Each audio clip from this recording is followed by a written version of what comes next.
Olá, meus amados e minhas amadas. Talvez este vídeo seja o mais importante desse nosso encontro. Sinceramente, talvez neste vídeo tenha um néctar do que eu posso ensinar para vocês. Claro, tudo que eu estou falando aqui é minha experiência pessoal, e outros editores, outros escritores e escritoras falariam coisas diferentes, às vezes algumas coisas parecidas. Eu estou contando a minha experiência. Este vídeo é sobre o projeto pedagógico do seu livro. E que este projeto pedagógico envolve várias situações. E muita gente confunde um projeto pedagógico de um livro de literatura. Lembrando, a gente faz livro de literatura, certo? A gente não faz livro didático. O livro didático ensina os biomas brasileiros. O livro didático ensina a quantidade de água doce disponível no planeta Terra. O livro de literatura, ele pode ter um tema relacionado a isso, mas ele vai falar em uma poesia, em uma história sobre a água doce disponível, por exemplo, né? Então, a primeira coisa que eu falaria para vocês é, por mais que você tenha já ideia do tema do teu livro, nunca, escreve isso, pelo amor de Deus, nunca escreva para o professor. Não faça livro para o professor. Nós caímos muito facilmente nessa coisa, isso aqui é ótimo, porque o professor vai trabalhar com os alunos. Acabou. A partir que você chegou nesse ponto, vai dar errado. Por quê? A gente faz livro para criança e para jovem, certo? Nós queremos que os nossos livros sejam adotados na escola, certo? Quem escolhe o livro? Quem escolhe o livro? Não ouviu ainda essa aula? Tudo bem, quem escolhe o livro é o professor. O professor é quem compra o meu livro, mas na essência dele, por isso que eu falo, né? Toque o coração do pequeno leitor, toque o coração do jovem, esqueça o professor. O que ele vai fazer em sala de aula? O professor sabe o que fazer em sala de aula. Se ele não sabe, existe isso aqui, ó. Isso é um exemplo de uma ficha de leitura, ou suplemento de atividades, ou caderno de atividades. Cada editora se chama de um jeito, que aí tem um pedagogo, um arte educador, um professor, que pega o livro e faz essa fichinha. Tem, gente, professores que simplesmente rasgam essa fichinha pedagógica, né, e fazem aquilo que eles querem. Tem autores que mandam rasgar a fichinha pedagógica, que eu não acho legal, até porque tem professor que não tem ideia do que ele vai fazer com o livro, então essa fichinha às vezes ajuda quem quer, porque quem não quer, quem é criativo, porque o grande barato disso tudo, pessoal, é a gente entender que cada professor, cada professora que vai pegar o nosso livro vai fazer um projeto em sala de aula completamente diferente daquilo que você imaginou. Então, por exemplo, eu já fui visitar escola que leu o meu livro No País das Bexigas. Esse aqui. A professora, gente, que mulher é aquela? Ela é uma história que fala de medo. A menina tem medo de balão, de bexiga. E ela fez um corredor escuro, cheio de coisas que possam dar medo. Então, papel alumínio, lã, rede. Então, era um corredor no qual as crianças passavam no escuro e elas tinham sensações físicas, que elas morriam de medo das coisas, né, de barulho. Ou seja, ela criou um negócio completamente diferente. Eu não inventei isso aqui. Fiz a história de uma menina que não tinha medo de nada, ela era muito valente, mas morria de medo de bexiga. E em um determinado dia, ela tem que ir à festa da melhor amiga dela. E chegando na festa da melhor amiga dela, ela se depara com as bexigas. Enfim, essa é a história, depois ela vai conhecer o país das bexigas, enfim. Mas nós temos que escrever para a criança. Nós temos que escrever para o jovem. Por quê? O professor, ele quando lê um livro, ele olha o livro pelo olhar da criança ou pelo olhar do jovem. Então o professor nunca vai ler um livro, ou não deveria pelo menos, ler o livro com o olhar de um adulto de 30 e tantos anos, é casado e paga a conta. Ele fala, nossa, os meus alunos vão se encantar por isso, por isso e por isso. Eu me lembro muito bem que no livro O Cachorro do Menino, na primeira edição dele eu tenho a história escrita em verso e depois a história escrita em teatro. Os professores eles iam brigar comigo, brincando, claro, porque eu tinha dado a peça para eles em teatro. E as crianças queriam montar. Isso mesmo aconteceu com o Anel da Tartaruga. Eu tenho a história em prosa no começo e depois a história em teatro. E aí os professores, mas a gente não tinha mais tempo, mas as crianças não queriam deixar de montar aquela peça. Ou seja, claro que eu dou recursos para o professor trabalhar em sala de aula, porque eu tenho temas interessantes, mas eu deixo o professor com a liberdade. Então por isso que os meus livros, mesmo os meus livros que tem aquela mistura entre ciências e poesia, eu tenho bastante, né? Livros, o Almanaque da Paz, o Aquecimento Global, são esses livros que eu misturo ou a parte poética ou a parte literária e a informação científica. Eu procuro cada vez mais dar espaço para a arte da palavra, porque o trabalho pedagógico o professor sabe o que fazer. E isso você não tem controle. Ele vai fazer. Então não tem coisa mais chata do que a gente começa a ler um livro infantil, você vê que aquele autor, que aquela autora está escrevendo para um adulto. Não é isso. Então ouçam, escrevam para as crianças. Agora os temas. Temas a serem trabalhados. Bom, você precisa entender que você está dentro do universo escolar. Certo? Então você não vai trabalhar, por exemplo, o consumo de maconha para uma criança de 10 anos. Mas na escola onde eu moro eles fumam maconha com 10 anos. Bom, infelizmente, né? Mas o tema de droga, ele tem que ser para jovens, né? 8º, 9º ano. O tema de o pai bêbado. Aí vai escrever uma história com um pai bêbado. Não para uma criança. Certo? Você até pode ter alguma coisa assim, mas um cuidado para saber que alguns temas não precisam ser tratados em todas as faixas etárias.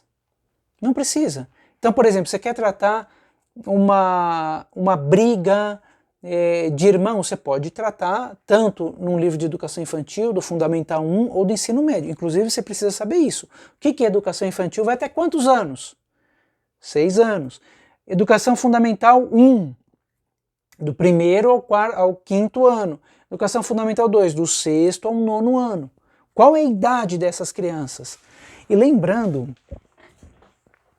que um livro direcionado a uma determinada faixa etária, por exemplo, um livro direcionado ao 6º ano, acontece o seguinte, é muito comum esse mesmo livro ser lido em um colégio para crianças do 4º ano e em outro colégio para crianças do 8º ano.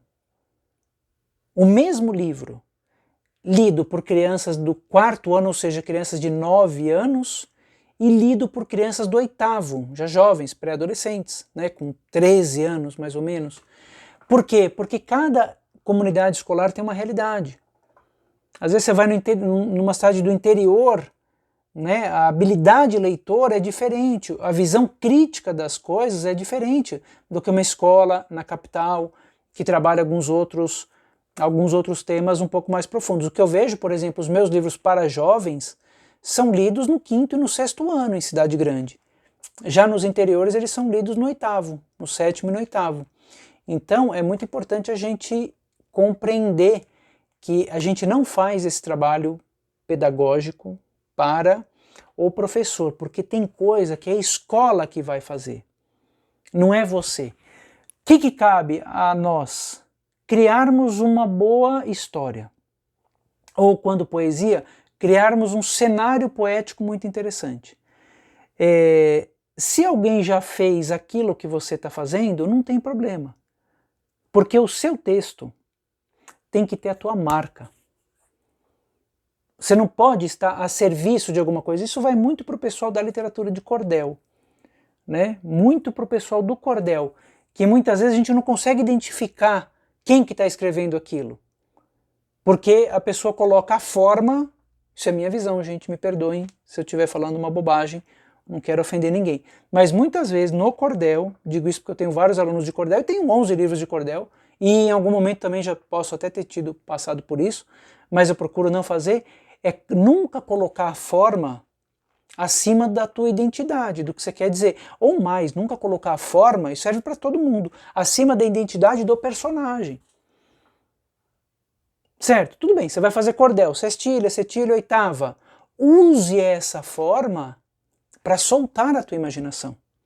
Use essa estrutura de rima, de tônica, de verso, tudo isso que a gente vê, para dar saltos poéticos. Não use a forma para te aprisionar. Aí por isso que vira aquela coisa mais ou menos padrão. E aí o nivelamento ele fica, ao meu ver, né, muito baixo. Então assim, use a forma, seja ela qual for, do limerick, da quadrinha, da parelha, de qualquer modalidade do cordel, ou mesmo a prosa, ou mesmo o teatro, para ser a base de um salto que você vai dar. E esse salto que você vai dar é para dentro de você mesmo. Certo? Por isso que o escritor tem que ter contato com os seus sentimentos, para que ele não fique na forma. Então ter contato com a tua raiva, ter contato com o teu ódio, com a tua luxúria, com a tua angústia, você precisa ter contato com isso, saber que você é uma pessoa vaidosa, para você criar um personagem vaidoso, ou um poema que fale da vaidade, sem apontar o dedo, o outro é vaidoso, o outro... Não, eu também sou. E como que eu posso fazer isso? Mesmo na poesia. Certo? Porque se você só achar que o outro é vaidoso e você não é, o seu personagem em prosa, ele vai ser um semi-santo, né? Ou muito caricato. E na poesia vai ser aquela coisa apontando o dedinho. Nesses dois casos, no qual você não teve contato com o teu próprio sentimento, você vai estar escrevendo para o professor. Não, mas eu fiz uma história falando da arrogância, da corrupção. Tá bom, mas fez uma história moralista. E aí eu acho que você pode até conseguir publicar esse livro, mas ele não vai fazer assim, pá. Né? Eu dou exemplo nos meus livros que vendem muito, gente. O Anel da Tartaruga, por exemplo. O Anel da Tartaruga conta a história de uma tartaruga, né, marinha, que entrou num anel de garrafa PET quando era filhote e ela ficou assim, deformada. E ela vai casar com... Ela é a Juliana, vai casar, porque ela se achava linda, porque ela tinha uma cintura moldada, uma joia que ninguém tinha e tal. E ela casa com o Álvaro. O Álvaro era o tartaruga mais lindo e maravilhoso. Só que o que acontece depois do casamento? Todas as tartarugas que casaram na mesma hora têm muitos ovinhos. Ela não. E o Álvaro manda ela para o espaço. Eu quero filhos, você não pode me dar filhos, eu vou embora. Este conflito, lembra? Conflito não é violência. Violência é porrada, é se afastar. Não quero, não aguento. O conflito, a gente convive com o conflito. Isso é cultura de paz. Esse conflito, de certo modo, deixa as crianças sem fôlego. É o que eu falo na aula de enredo, deixa o fio tensor esticado o tempo inteiro. Ele não cria barriga. Sabe quando você pega um fio assim, ó? Você estica. O que é uma barriga literária? Ela faz assim. Fica fraca. Então deixa ela a história inteira assim. Às vezes você dá uma coisinha, mas já, puf, de novo, para prender a atenção do leitor. Então assim, não escrevam livro, gente. Guardem isso no coração. Talvez essa aula tenha ficado muito longa e você não está querendo ouvir o que eu estou falando, né? Ouça isso, anote num papel, assim, não escreva para o professor, não escreva para o pai, né? Não faça com que um adulto resolva o problema da criança. Nunca. Deixa a criança resolver o problema por si só. Por mais difícil que seja. Ela vai resolver, não é o pai que vai resolver, não é o professor, não é o tio. Ela precisa resolver. Sabe aquela novela que você está vendo, as duas pessoas precisam se falar e se encontram na rua ao acaso? Nunca faça isso na literatura. Faça com que o personagem tenha o empoderamento para ir atrás daquele encontro. Certo? Mesmo na ficção científica, que é muito fácil, né? Porque ficção científica pode aparecer uma nave, qualquer coisa. Tudo pode acontecer. Eu procuro fazer isso também. Fazer com que o protagonista seja o que move a tua própria história. Então, o projeto pedagógico vai ser feito pela escola de acordo com o que você está propondo. Então, o teu livro vai ser a base desse projeto, mas ele não vai ser o projeto. Certo? Por isso que você não precisa ficar sendo didático na literatura. Seja poesia, seja a prosa, não seja didático. Use a literatura, crie uma história, um enredo ou um poema e todo esse trabalho pedagógico tenha confiança de que a escola vai fazer bem feito. Se a escola não fizer, as editoras se programam e fazem um caderninho desse aqui, às vezes online, às vezes virtual, e usam como apoio. Você pode dar um palpite ou outro, mas não fica muito preso a isso. Crie personagens marcantes, enredos atrativos, poemas com imagens interessantes, né? Então, por exemplo, é muito comum ver em um texto literário, vamos trabalhar regras gramaticais. Tá bom, mas crie então, por exemplo, o hífen é um personagem, ele brigou com ponto e vírgula, sabe? Viaja. Isso chama criatividade literária. E o projeto pedagógico da escola não é nosso, certo? E a escola vai adotar o livro por conta do tema.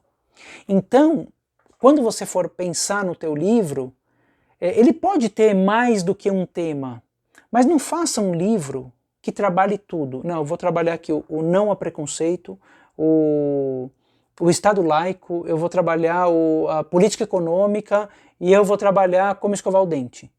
Sabe, você quer trabalhar um monte de coisa? Não, trabalhe um tema, deixa claro.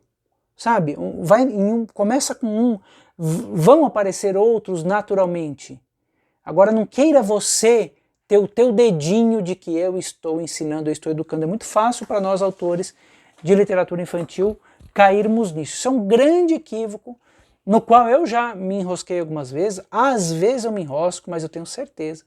E vejo isso ao longo desses anos todos, que os meus livros que mais bombam, os meus livros que estão aí vendendo milhares de livros, são aqueles que eu estou fazendo personagens marcantes ou poemas com imagens independente da forma escolhida. Ok? Beijão!